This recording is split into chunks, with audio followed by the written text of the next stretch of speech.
Hey, what's good, everybody? CMB 613 here.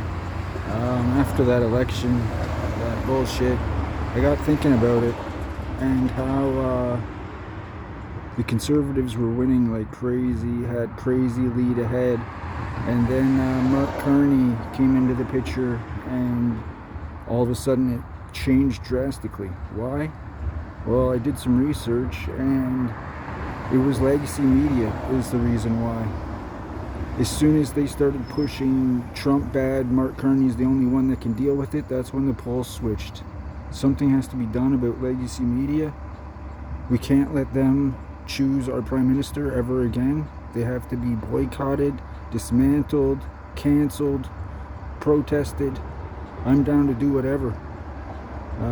All of the research I did and got my info from is down in the description of the video.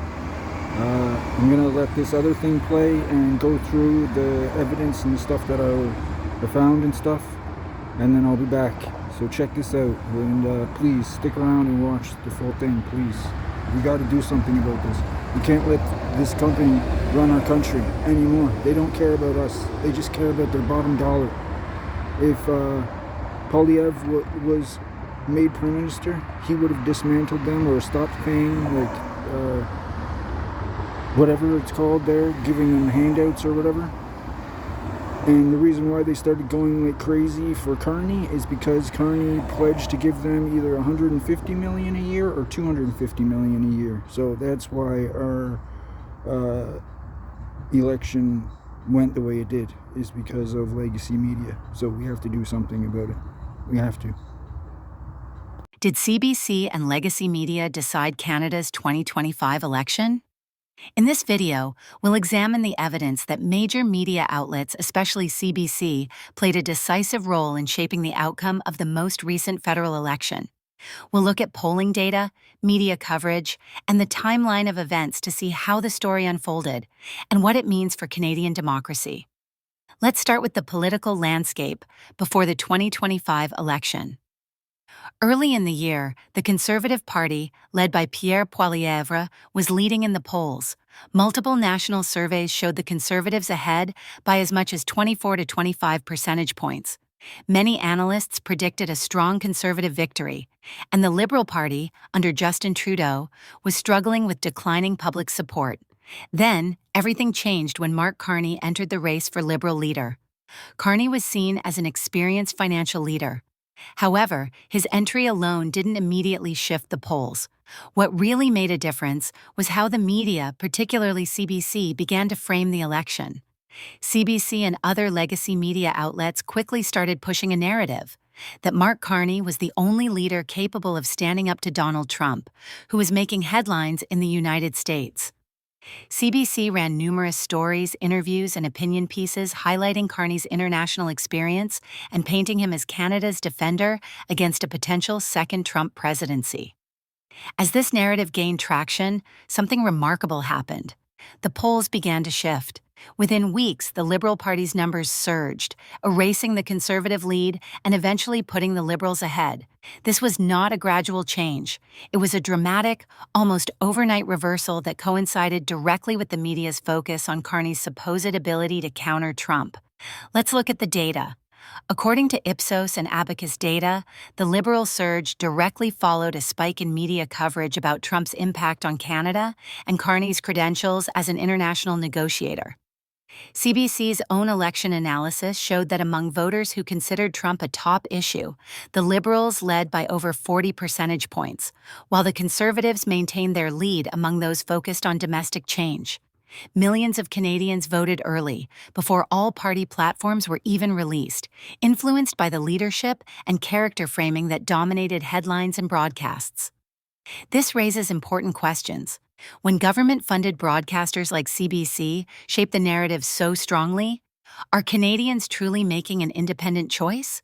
Or is the media, with its resources and reach, effectively deciding for us who is best suited to lead the country? It's important to note that CBC and other major outlets receive substantial funding from the federal government. This financial relationship has led to concerns about transparency and potential conflicts of interest. During the 2025 election, legacy media outlets received millions in government support, but the details of these payments were not fully disclosed to the public. Critics argue that this lack of transparency undermines trust in the media and raises doubts about the impartiality of election coverage. Let's also consider the broader impact of media concentration. In Canada, over 60% of top news stories shared on social media platforms like Reddit link back to just 6 major outlets, including CBC, CTV, and Global News. This means that a small group of organizations has a disproportionate influence on public opinion, especially during critical moments like elections. Of course, some might argue that media always plays a role in shaping political narratives. That's true to an extent. But when the coverage is so one-sided, and when it so closely correlates with dramatic changes in public opinion and election outcomes, it's worth asking whether we've crossed a line. This isn't just about one election or one candidate. It's about the health of our democracy. Canadians deserve to choose their leaders based on a fair, balanced presentation of facts and policies, not on a media-driven agenda that favors certain candidates or narratives. When the media acts as a kingmaker, it undermines the very foundation of democratic choice. So what can we do about it? First, we need to demand greater transparency from our media institutions, especially those that receive public funding.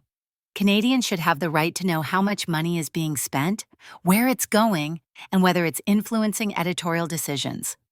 Second, we need to support independent journalism and alternative media sources that offer diverse perspectives and hold all parties accountable. Third, we can make our voices heard through protests, boycotts, or by contacting our elected representatives to insist on reforms that protect the integrity of our elections. In conclusion, the 2025 Canadian federal election offers a case study in how powerful media narratives can shape, and perhaps even decide, the outcome of a national vote. The evidence is clear. When CBC and legacy media framed Mark Carney as the only leader who could stand up to Trump, public opinion shifted dramatically, and the election outcome followed. This should concern anyone who cares about democracy, transparency, and the right of Canadians to choose their own leaders.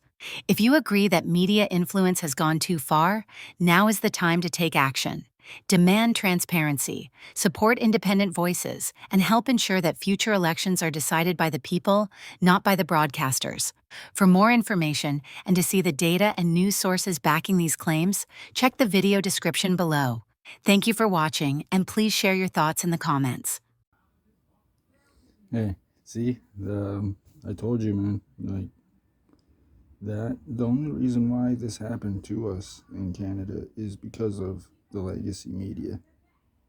The Liberals never would have won if the legacy media wasn't so biased and pushing one narrative. We have to do something. We have to get rid of these legacy media, stop them from interfering in our elections, like ASAP.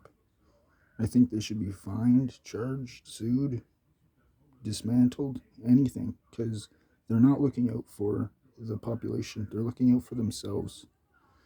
The only reason why they started pushing Carney is because of I think it's 250 million that he offered a year, or 150 million a year to legacy media.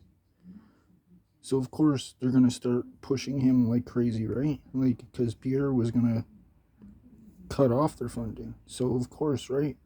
So, like, we have to do something about this, people. We have to, man. Please, people, hit me up in the comments. Let's figure something out. I don't know where to start, but I know something has to be done, and I'm willing to do whatever.